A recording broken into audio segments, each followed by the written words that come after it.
Bonjour, je suis Benoît et bienvenue sur Japanda, la chaîne pour cuisiner japonais facilement. Aujourd'hui, on va faire des mochi à la fraise. Petit point important en fait pour votre culture, donc ce ne sont pas des mochi à proprement parler, ce sont des daifuku. Mais comme tout le monde dit mochi en France, je vais être obligé pour cette vidéo de dire mochi, parce que daifuku c'est un terme qui n'est pas du tout recherché en matière de beauté.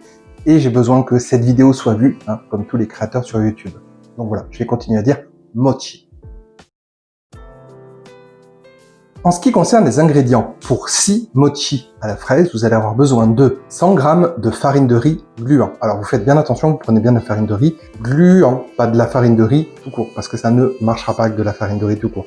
Vous trouvez ça donc en supermarché asiatique, et quand vous allez sur mon site japanda.fr, vous pouvez télécharger en fait en vous abonnant à la newsletter la petite liste avec tous les supermarchés asiatiques en francophonie. Donc quand je dis francophonie, c'est France métropolitaine, Drôme, Suisse, Belgique, Luxembourg et Québec également.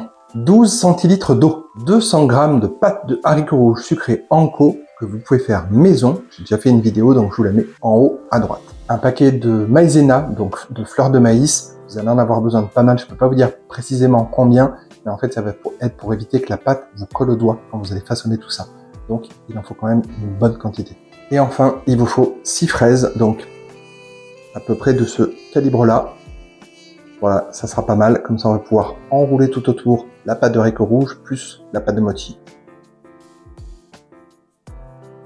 Pour ce début de recette, donc on va commencer par laver nos fraises. Donc je pars du principe que vous savez laver les fraises et surtout on va bien les sécher parce qu'en fait il ne faut pas qu'il y ait encore de l'humidité sur vos fraises, donc on va les sécher si possible soit dans un torchon propre, soit dans un essuie-tout.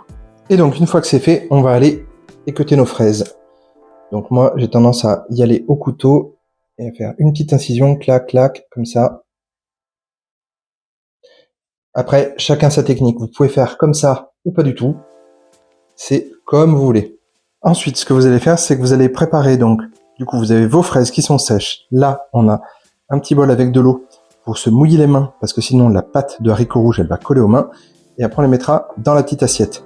Donc le but du jeu, ça va être de se mouiller les mains suffisamment pour que ça colle pas, de prendre une fraise, de prendre un peu de pâte, donc si possible on essaye de faire en sorte d'en avoir vraiment pour 6 fraises, et on va aller mettre nos fraises dedans. Et là on rabat, hop hop hop hop hop, pas besoin de faire sur la pointe aussi, et pas besoin de faire de l'arc puisque après ça va être recouvert de pâte de mochi. Ensuite vous allez prendre un saladier qui peut aller au micro-ondes, donc là en l'occurrence en verre, et vous allez mettre donc les 100 g de farine de riz gluant, et ensuite vous ajoutez 80 g de sucre en poudre. Et vous allez mélanger un petit peu comme ça avec une spatule en bois, une cuillère en bois, comme vous voulez. Ajoutez l'eau et on va remélanger. Vraiment le but c'est d'avoir une pâte homogène. Une fois que vous avez votre pâte qui est lisse, vous allez prendre du film étirable et vous allez recouvrir votre saladier. Il faut que ce soit bien clos hermétiquement. Un petit cure-dent et vous allez faire quelques petits trous.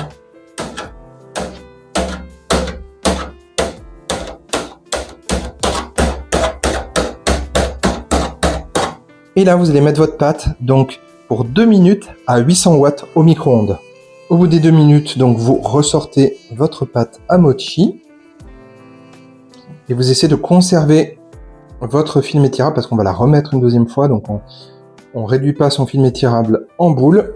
Et là, avec une maryse, on va fouetter énergiquement.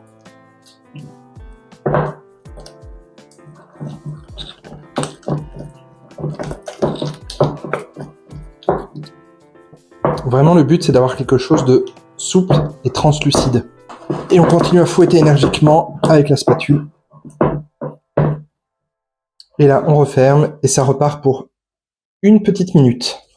Voilà, donc là, j'ai ma pâte qui est devenue beaucoup plus souple, beaucoup plus travaillable. Donc on continue un peu à la travailler comme ça, là, énergiquement.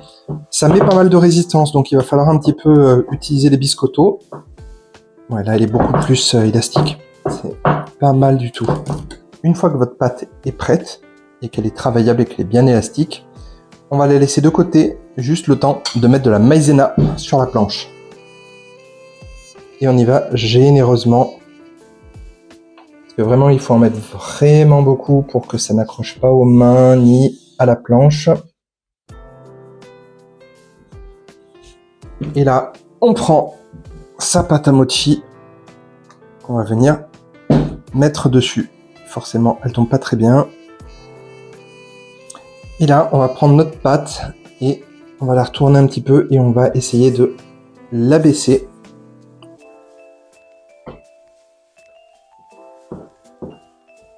On fait attention parce que c'est chaud quand même. Et on essaie de l'étirer comme ça.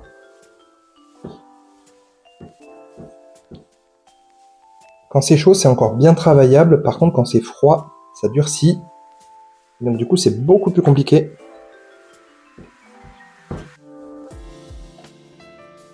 On remet un peu de maïzena dessus, si on voit que ça colle. Et après, on sort le rouleau à pâtisserie. Et on étale. Si possible, sans faire de trous et sans que le rouleau colle. On va remettre un peu de maïzena. Là, c'est pas trop mal.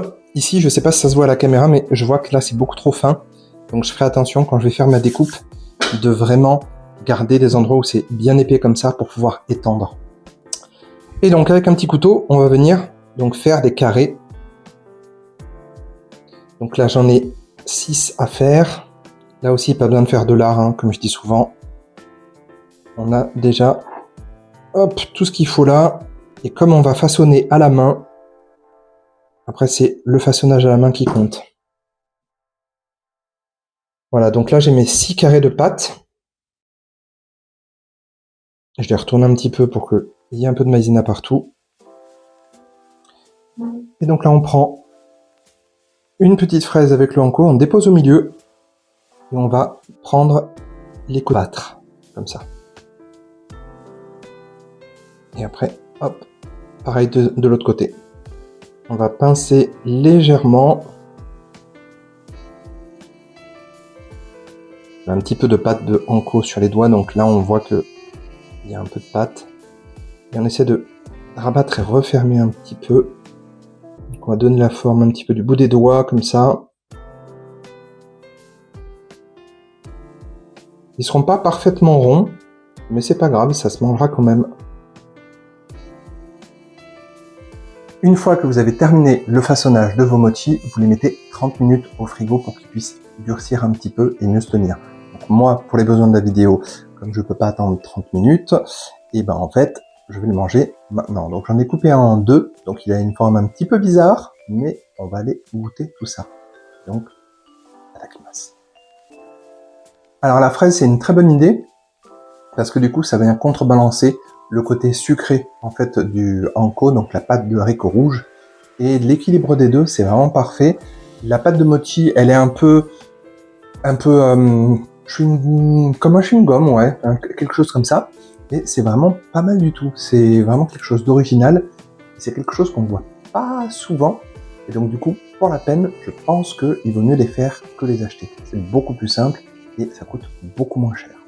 Voilà, cette vidéo touche à sa fin. Je vous remercie infiniment de l'avoir regardée jusqu'au bout. Donc n'hésitez pas, si vous avez la moindre question, si vous avez quelque chose à ajouter d'une manière peut-être un peu différente dont vous faites déjà les mochis à la fraise, n'hésitez pas à le mettre en commentaire. Justement, c'est fait pour ça. Et sachez que je réponds à tous les commentaires. Et sur ce, je vous dis merci encore et mata kando. À la prochaine.